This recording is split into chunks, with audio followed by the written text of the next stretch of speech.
Things have changed since Lily was born. I used to see Mark's face light up when I walked into a room. Now I'm lucky if I get a grunt before he buries his nose back into his phone. His job's the same, maybe even less stressful than before, but something in him switched off the day we brought her home. Another painting, Grace. What's that? The third this week. Mark's voice would grip the air sharp and smearing whenever he watched me set up my easel. He used to admire my work, even had my best piece framed in his office once. Not anymore. Yeah, so it's not like I'm spending your money, I answer, trying not to let him see the tremble in my hands. Keeping my focus on mixing the blues and yellows on my palette, but inside each word he volley felt like a punch. Could have fooled me, and look at this place. Looks like a damn tornado hit it. He'd scanned the room, his eyes scanning every toy and blanket out of place, holding them up like evidence of my failures. I'm with Lily all day and she's a handful. I'd fight back, my voice not as steady as I'd liked. And maybe if you helped a little around here. Help with what? You're home all the time. You deal with it. That was our deal, remember? I make the cash, you handle the rest. Not my fault you can't manage. You cut me off, leaving no room for argument. Every night ended the same, with him turning away and dismissing me with a scoff when he left for work. Lily would tug at the hem of my shirt, her little eyes confused. "Daddy mad?" she would ask, her tiny lips quivering at the thought. "No, baby, Daddy just has a lot on his mind. Here, help Mommy choose the colors." Yeah, I'd pull her into my arms, trying to smile for her sake, guiding her hand to pick out colors together. Together we paint, and for a while, the bitterness in Mark's tone would get drowned out by her laughter and our shared world of color. I knew my paintings were good, not because I was full of myself, but because they were the only thing I had left from a time when I felt confident, vibrant. That evening, when Mark came home, I did what I always did. I tried to greet him with a warm dinner, a clean house, and Lily squeaky from her bath and dressed in her best pajamas. "Hey," I said, the smell of roast chicken trailing behind me. "How was your day?" He grunted in reply, shrugging off his coat and throwing it over the couch. His eyes caught mine, then the easel set up in the corner of our living room. "Still haven't gotten rid of that junk car." "It's not junk, Mark. I'm working on something," I responded, wariness seeping through. "Looks like a waste of time and money. You could be doing something productive, you know." He walked past me to the fridge, not waiting for an answer. Productive seemed to mean anything that made money or made his life easier. I wasn't doing either to his liking. "I am doing something," I said, my voice firmer now. "I'm raising our daughter and keeping her home, and I'm trying to hang on to something that matters to me. My painting matters to me, Mark." He didn't even pause, just popped open a beer and drank deeply. "Call it what you want, Grace. To me, looks like you're just filling time, making a mess I'll have to pay someone to clean up." I felt the sting, not from the unkindness of the words. I was getting used to that, but from the dismissal of my dreams, my passion. There wasn't a place for them in Mark's world anymore. "Dinner's ready," I called out, in what felt like a weekly performance, standing with quivering hands as I served the meal. Mark's parents, seated like judges at the head of the table, barely noticed my effort to create a warm, hearty meal. Their eyes were fixed on the easel by the window. "What's this, then?" Mark's dad, George, a broad man with a voice that filled the room, jabbed a finger towards my unfinished painting. "Oh, that's just something Grace has been fooling around with," Mark chuckled, waving a dismissive hand before taking his seat. "Real high-class stuff, right?" Laughter rang out, and it twitched at my nerves. Laughter that didn't reach their eyes. My, we're an artist now, are we?" chimed in Mark's mom, Patricia, her voice a kind of sharp that could slice steel. "Why don't you show us your latest masterpiece, dear?" George bellowed, his smile more of a challenge than a gesture of interest. I stood rooted to the spot, feeling the flush spread up my neck. "It's not done yet," I muttered, but Mark was already striding over to the canvas, grabbing it with less care than he'd take with a dish towel. "Look at this, folks," Mark laughed, flipping the canvas around like he was a host revealing a letter on Wheel of Fortune. "It's supposed to be a landscape, can you believe it?" George's laughter bloomed loud again. "Looks like a blind dog's nightmare." Patricia tutted, shaking her head, her nostrils flaring with each tut. "Why waste your time with this hobby? Get a job or do something, anything productive." "As if any place would hire her," Mark snorted, setting the painting back with a thud that made my heart sink. "The job market's tough out there. And well, look at her." I swallowed hard, my hands clenched into fists at my sides. "I do plenty. I take care of Lily and this house, and—" my words faltered under their collective stare. Patricia poked at the food with her fork, as if she suspected it was poisoned. "Taking care of your family is the least you can do," she sniffed. "But honestly, Mark, if you'd married someone with a little ambition—" They went on, tearing strips off me with every word, while I just stood there. The room closed in, their words pressing on my chest, squeezing the air from my lungs. I felt myself slipping away, becoming smaller, insignificant in this grand performance of theirs. Something in me snapped as soon as the meal ended with a fake in my voice. I excused myself, marched up the stairs, not looking back, and locked myself in the bedroom. "Grace." Mark's voice climbed up the stairs maybe half an hour later, cracking through the door. "You coming back down? We need to clear the table." I didn't respond. I couldn't. If I opened my mouth, a scream or a sob would have come out, and I wasn't going to give them the satisfaction of hearing my break. I scrolled through my bank app, a frown etching deeper lines on my face. Our account was looking dire again this month, and the grocery list wasn't getting any shorter. Lily needed new shoes too. She was sprouting like a weed. Mark's voice tumbled in from the living room. "Grace, why is there a charge for $48.95 for Martin's art supplies?" "Just picked up a few things," I said, tapping through the app to transfer what remained of my personal savings to cover it. I needed them. Needed.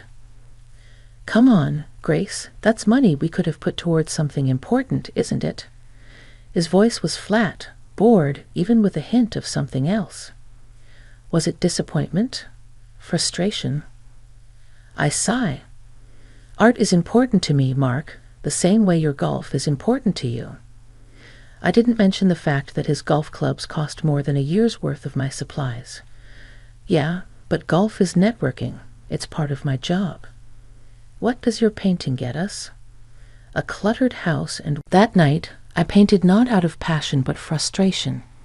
Each stroke was a challenge, a cut from our personal budget to fit it within the constraints of Mark's expectations. But as I worked, I remembered a time when these brushes were a joy to hold, not a weapon I had to defend. Mark was somewhere across the country, tangled up in business trip meetings, when he decided to drop the latest task on me. His voice buzzed through my phone, sounding like he was already out the door before he even finished his sentence. "Grace, you got to pull together a birthday present for my boss's wife, Clara. Her big day's in a week. Okay? Do you have any cash set aside for that?" I asked, squinting at our already tight budget on my laptop screen. "Nah, you figure it out. Just make it look like we put some thought into it," he muttered, sounding distracted. "Hang on, you want something nice, but I'm supposed to magic up the funds for it?" I could feel the heat rising in my cheeks. "You always find a way to make it happen, Grace." And with that cheery little line, he was gone. I let out a long, slow breath, closing my eyes and trying to push back the frustration gnawing at my last nerve. I didn't have the cash, but I needed something that would knock Clara's socks off. No pressure, right? After a deep dive into Clara's online world, it was clear she had a thing for art. Her feed was full of gallery visits, pictures of canvases that probably cost more than our car. She even had photos with artists, talked about supporting the arts, patronage, and all that jazz. An idea sparked, and I grabbed it before it could blaze out of my mind. A painting for me. I had the paints, I had the canvas, I sure as hell had the motive.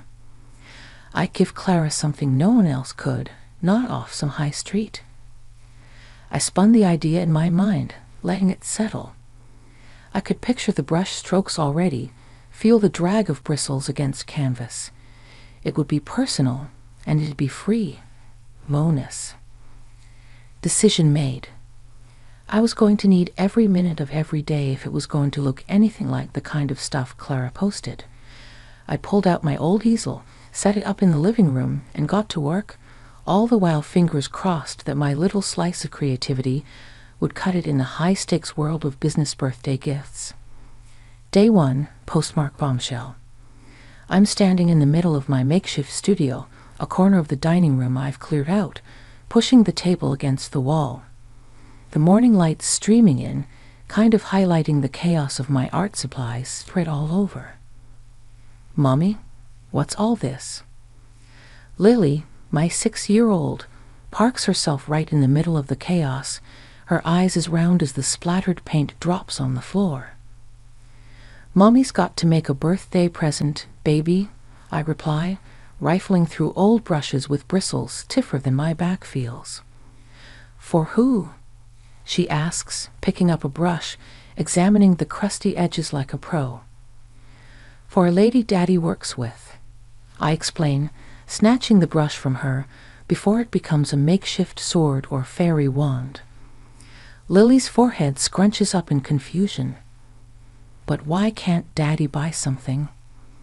Lily, go watch your cartoons, will you? I need to think. I'm not in the mood to unpack the complexities of our bank account or my marriage to a kindergartner. Grumbling something under her breath, sounding too much like me for comfort, she trots off to the living room, leaving me to my quandary. The week grinds by. I'm pulling double shifts. Daytime Mommy, nighttime Picasso. The canvas starts to fill, taking on a life of its own. Something abstract, something that feels kind of like the whirlwind that's my life lately. I don't hear a peep from Mark. No check-in calls, not even a text asking how it's going.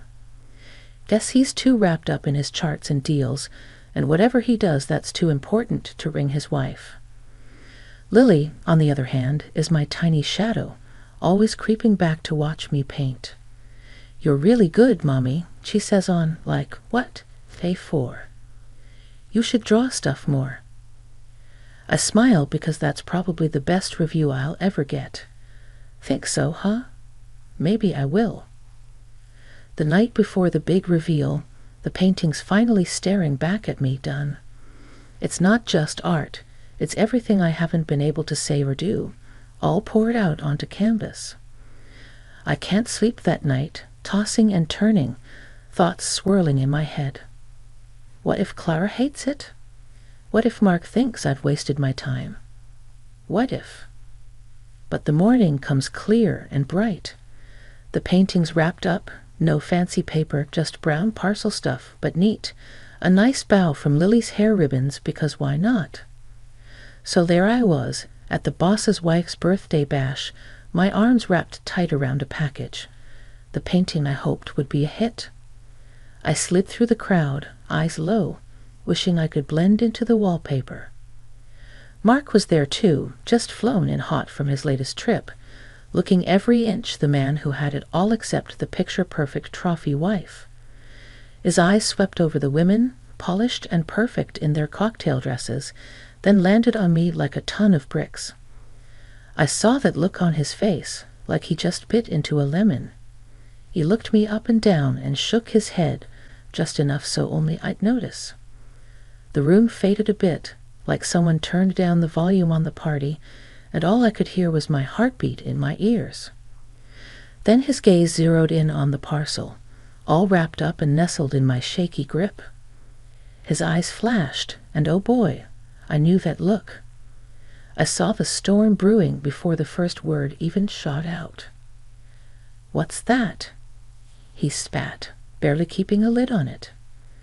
I pulled the package closer, as if I could shield it and me from what was coming. "It's a gift, my painting." The words barely had a chance to hang in the air before his voice boomed. "A painting? You're kidding, right?" It was loud enough to catch a few glances our way. I tried to shush him with my eyes, but he was past caring. "You actually think this is okay? To hand her a piece of amateur hour?" The whispers around us started, like the start of a rain, soft but getting stronger. "Mark, please not here," I begged, my cheeks flaming up something fierce. "Did you lose your mind?" he roared, and the room didn't just pause, it froze. "You make us look like fools." By now, we were the main event. Eyes flicked to us, then away, then back again, like they were watching tennis. I shrank, wished I could melt right into the floorboards. His face was a shade of red I'd only ever seen on traffic lights. "Great, just great," Gracie vented, throwing his hands up. "You don't think, do you?" The heat in my face told me I was blushing, and not in a cute way. My hand shook, but I hugged the painting tighter, 'cause what else was there to hang on to? I took a breath, tried to remember why I thought this was a good idea. "Now everyone's going to have a go at us, thanks to you and your dumb idea," he added, sharp as a knife. For anyone still pretending they weren't listening, my mouth opened, words ready to tumble out, to defend, or maybe just to tell him to put a sock in it. But what was there to say with the whole room's eyes burning holes into us? Instead, I just stood there, the fool he called me, wishing the ground would do me a favor and swallow me whole. The laughter after Mark's outburst felt like daggers. Even with the room spinning, I caught the boss's eye. He was just watching, all quiet, with something like confusion on his face. And his wife, Clara, she had this half-concerned, half-intrigued frown that actually gave me a sliver of hope. Clara waved a hand, cutting through the noise. "Quiet down, everyone. Let's see what Grace has brought." I moved on autopilot, my hands still a bit jittery as they tore the paper from the canvas. The art kind of just spilled out into the room. All the colors and the shapes I'd spent nights pouring myself into. Clara's eyebrows shot up. "Oh my," she said, and the room hushed, like they were waiting for her to drop the hammer. But then she continued, "This is quite something, Grace." Mark was still fuming by my side. "Yeah, something all right." I ignored him and searched Clara's face for some sign. It's for you," I mumbled. "Happy birthday." She tilted her head, studying the painting like it was a puzzle. "It's bold. I like bold. Don't you, darling?" She nudged her husband, pulling him into this. The boss was a tough guy to read, but he nodded. Don't see something like that every day. Mark tried to jump back in. "Oh, come on. You're saying you like this mess?" And there it was, the snap in Clara's voice as she turned to him with a squint. "Mark, I'd watch it if I were you. Your wife has talent, and I won't have you embarrass her any further. It's unbecoming." The room fell into this tense kind of quiet, the kind where you could hear someone sneeze 3 houses down. "Look at the colors, the feeling in it," Clara was saying. "Now it's got life." Mark tried for a save. "Well, sure, if you like that sort of thing." But Clara cut him off. "I do. It's decided. This goes right in the foyer." I blinked. Was this actually happening? You sure, babe? The boss chimed in. It's not exactly. Clara shot him a look, and he trailed off. Standard, right? It's unique. Her arm shot out to me, a beacon in the high heels and overpriced suit. See? Thank you, Grace. This here's a real gift, folks. It's got soul. And just like that, the murmur started up again, but they had a different tune. People were nodding, some even looking at me with what felt like respect. Clara, still holding my painting like it was a treasure, turned her eyes on me again. So, Grace, she said, drawing the room's focus, ever thought about showing your work, like in a gallery? Mark let out a scoff. I heard it, but my eyes were glued to Clara. Nah, who'd want to see my stuff? Don't worry, Grace, I would. And I know people. Clara's voice was firm, her eyes sharp. Mark tried to laugh it off. Come on, Clara, she's just dabbling. Clara quirked an eyebrow at him. So she dabbles better than some pros I know. What's it to you? I swallowed, feeling like I was teetering on the edge of something big. I don't know. I've never. What's to know? You jump in? I'll help, right? Clara's look said she wasn't asking. She was telling. A giggle slipped from me. It was nervous, a bit wild-sounding even to my own ears. Sure, right. Clara beamed. Good, it's settled then. After that, whispers flitted around like moths to a flame. People who barely gave me the time of day were now hanging on my arm, talking about my work. It felt surreal, like walking through someone else's life. Mark was suddenly there again, his hand on my back almost scalding. You're not serious about this, are you? There was that edge in his voice, like a knife threatening to cut. I turned to him, feeling the weight of the crowd, the pull of something new. Yeah, I am. My voice was stronger than it had felt in years. He looked at me, really looked at me for the first time that night. What about us? What about us, Mark? I repeated. We've been over for a longer time than I want to admit.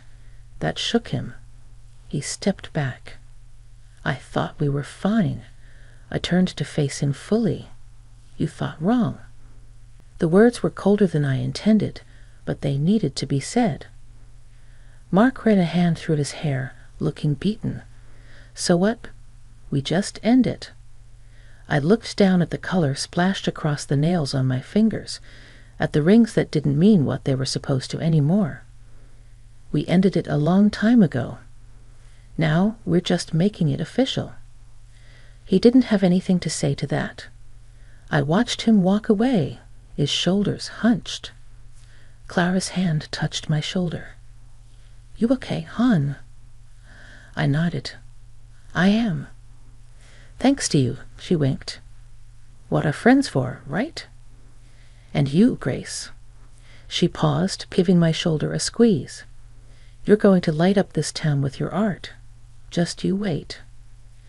And with that, I felt my heart start to hammer for a whole new set of reasons ahead of me. There wasn't just an ending. There was a beginning, and it was painted in the boldest colors I could imagine. Lily and I, we'd be more than fine. We'd be us. Unapologetically, unfalteringly us.